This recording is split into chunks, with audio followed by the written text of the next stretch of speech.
आप देख रहे हैं अमेज नाउ।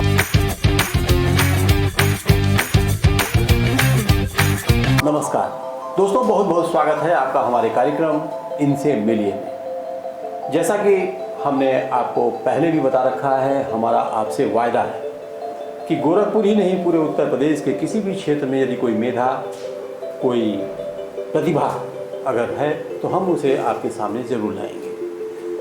क्षेत्र का चाहे वो खेल का हो, विज्ञान का हो या फिर सांस्कृतिक मंच हो, हम ऐसी किसी भी प्रतिभा को आपके सामने लाने की पूरी कोशिश करेंगे। और आज इसी क्रम में हमने अपने स्टूडियो में आमंत्रित कर रखा है मनोज कुमार श्रीवास्तव जी।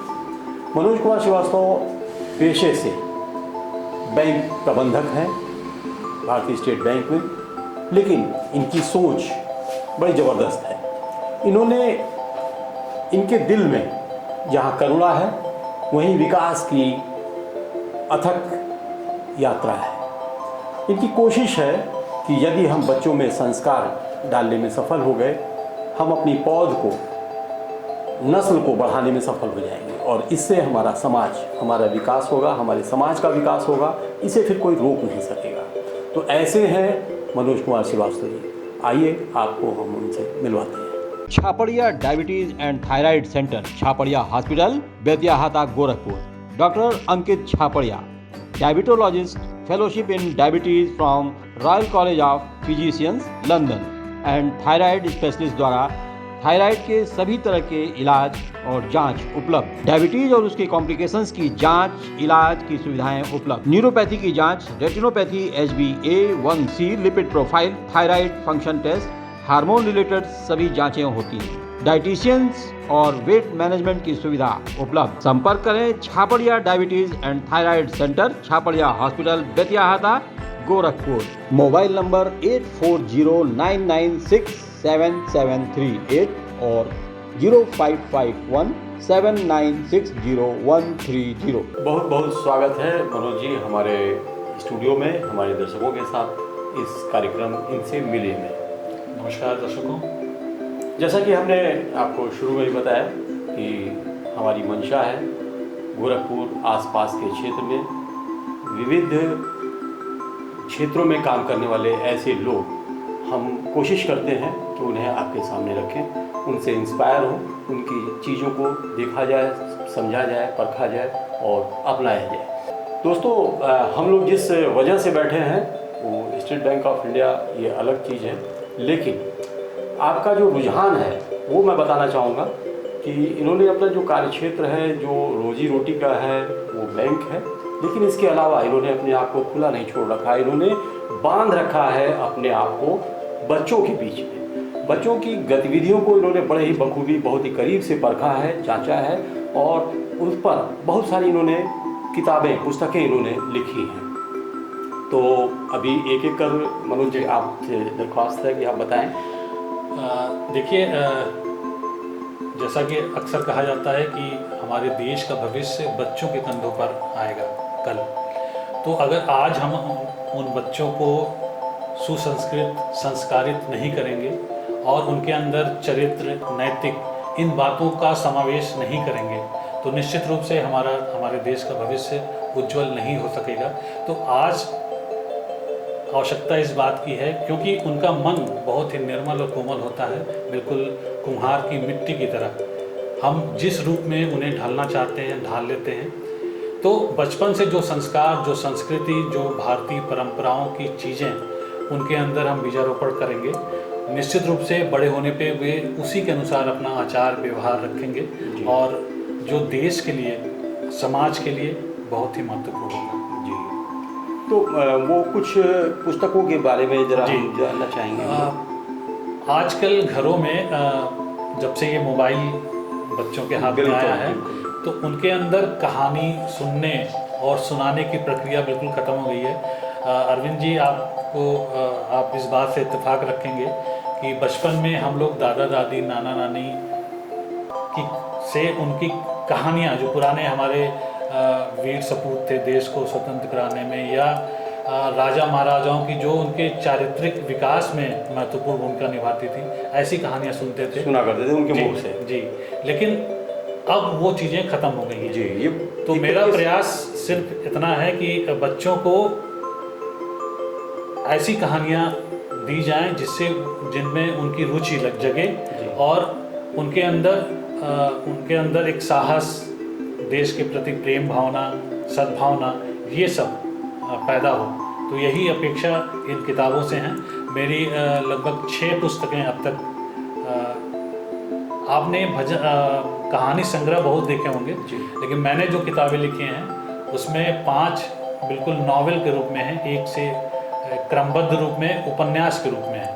तो ये बहुत कम लेखक कर पाते हैं, और ख़ासकर बाल साहित्य के क्षेत्र में बाल कहानियाँ या बाल संग्रह, कहानी संग्रह ज़्यादा प्रकाशित होते हैं।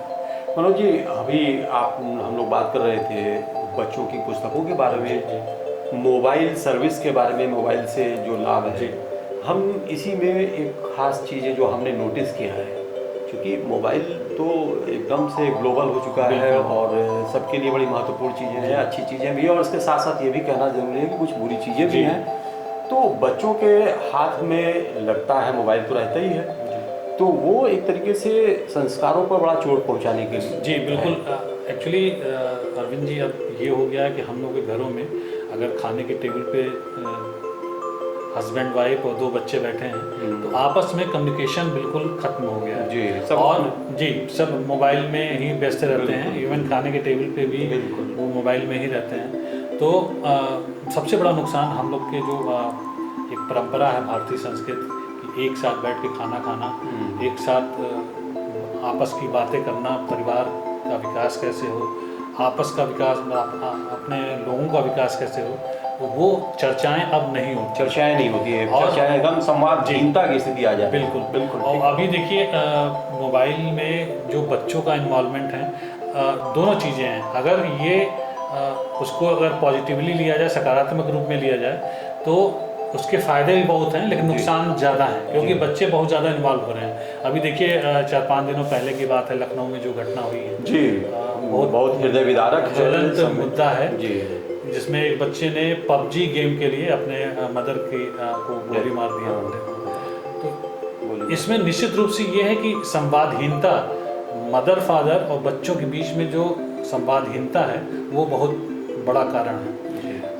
कई घरों में अब ये एक परंपरा शुरू हो गई है कि हस्बैंड वाइफ दोनों वर्किंग हैं, तो ऐसे में बच्चे अगर स्कूल गए हैं तब तो वो ठीक है, लेकिन अगर घर पर हैं तो वो या तो आया, या क्योंकि जॉइंट फैमिली भी अब की परंपरा भी अब ख़त्म होती जा रही है। एकल परिवार का ये सबसे बड़ा नुकसान है।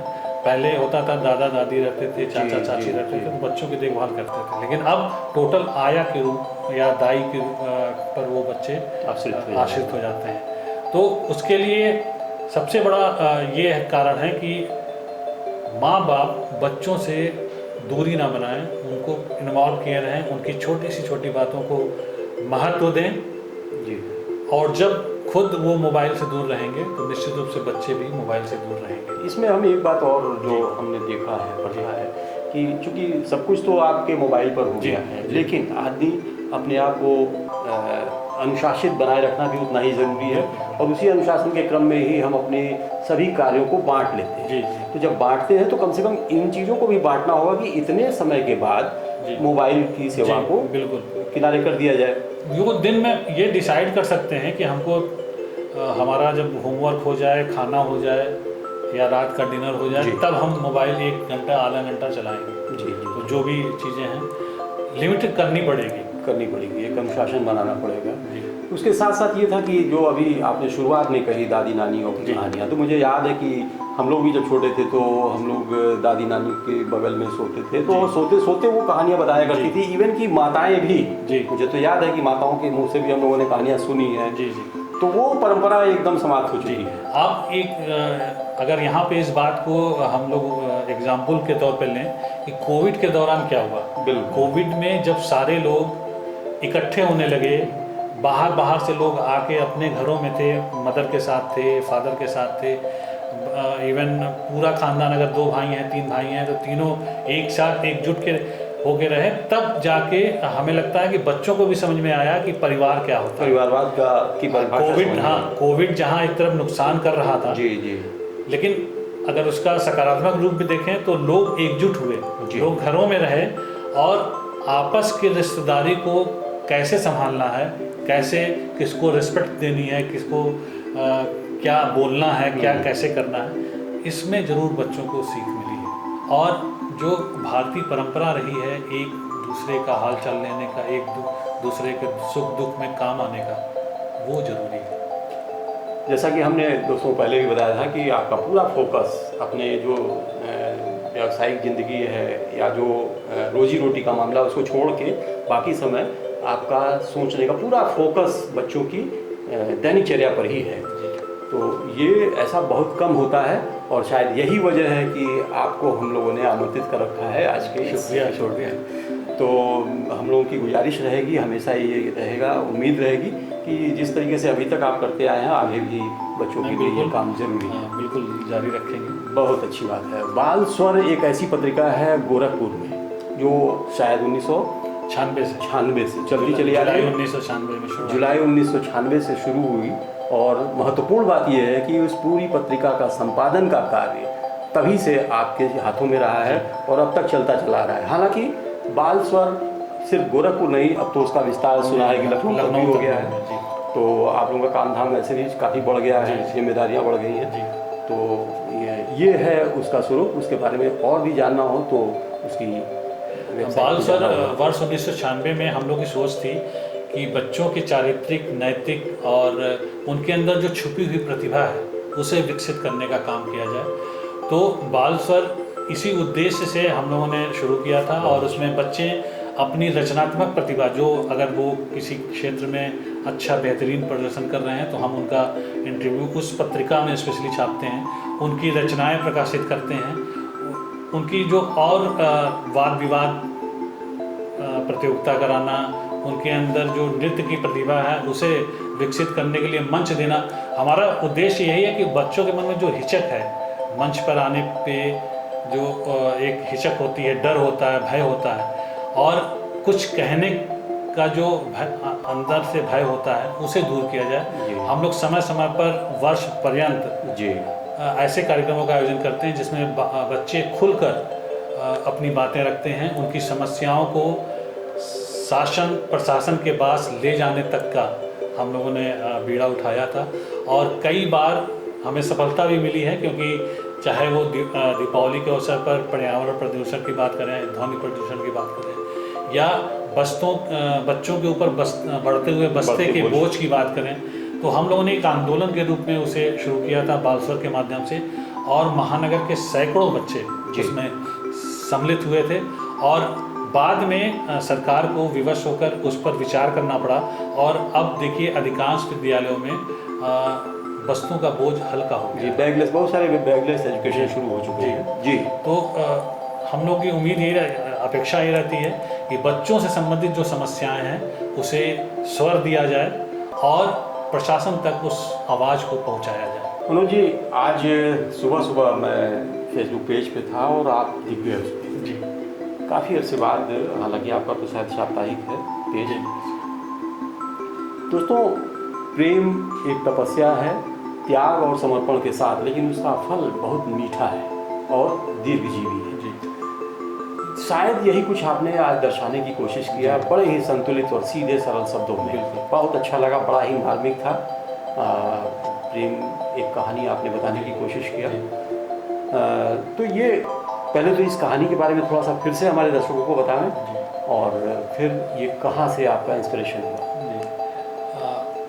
दर्शकों, जैसा कि आप जानते हैं, प्रेम अपने आप में एक अनुभव करने की चीज़ है और लेकिन आजकल के युवा जो है प्रेम को कुछ और ही रूप देना चाहते हैं।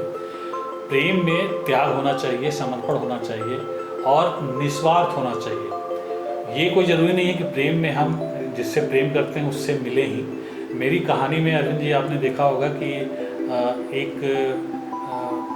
एक्सीडेंट में एक लड़की की आँख चली जाती है, दोनों आंखें चली जाती हैं। और लेकिन युवक जो उसको प्रेम करता है वो प्रेम करता ही है, और वो ये प्रण लेता है कि मैं तुम्हारी आँख दिलाऊंगा और पूरे दुनिया को तुम देख पाओगी, एक बार फिर से रोशन होगा। जी, आप पूरे दुनिया को अपनी आंखों से देख पाएंगी, ये वो प्रण लेता है। और उसके लिए वो प्रेम में, इसको अंधा ही होना कहेंगे, कि वो अपनी आंखें डोनेट करके उस लड़की की आंख को देता है, उसका ऑपरेशन होता है।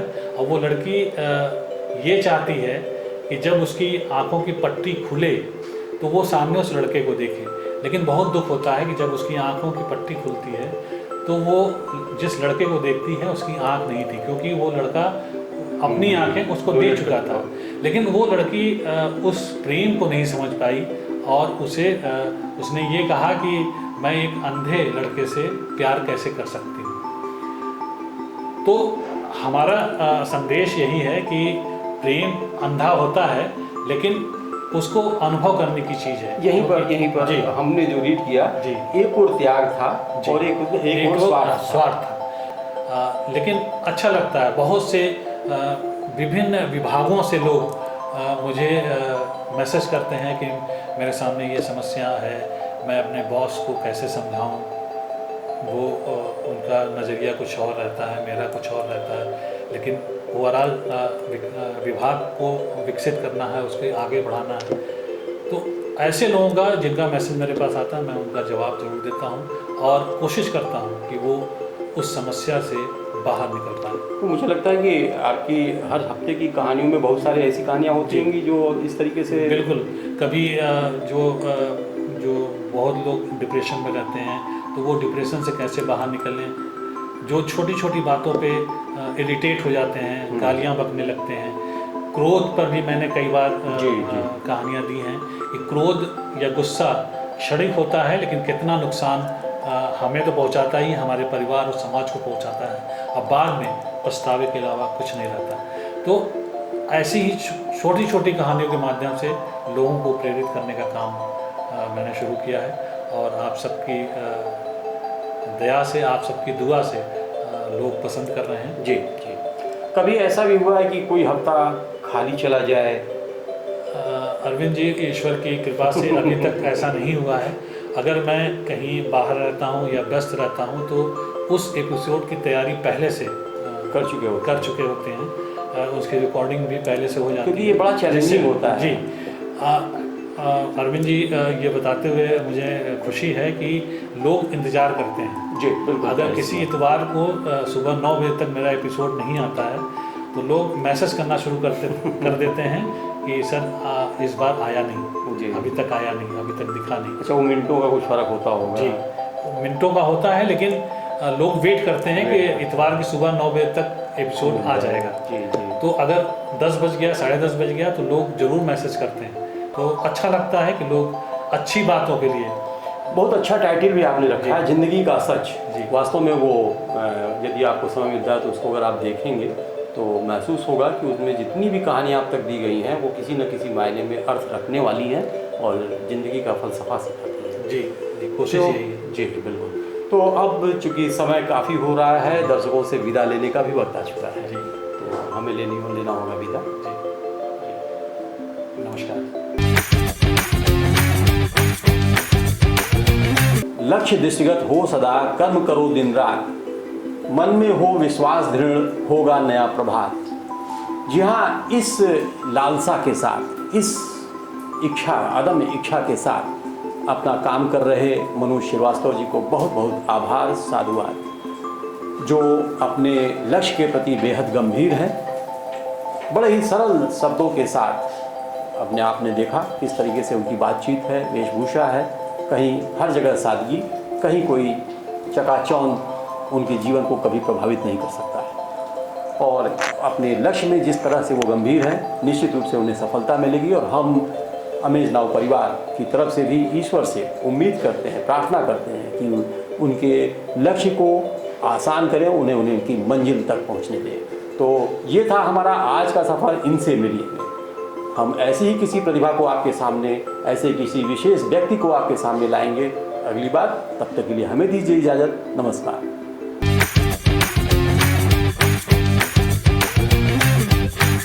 पूर्वांचल में क्वालिटी एजुकेशन और एक्सीलेंट प्लेसमेंट के लिए अनेक राष्ट्रीय एवं अंतर्राष्ट्रीय पुरस्कारों से सम्मानित KIPM गीडा गोरखपुर।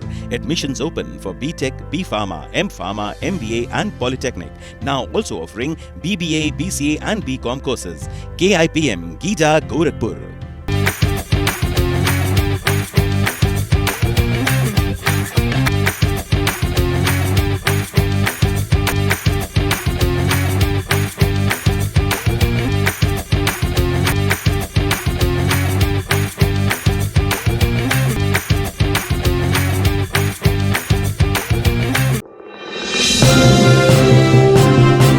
आप देख रहे हैं अमेज नाउ।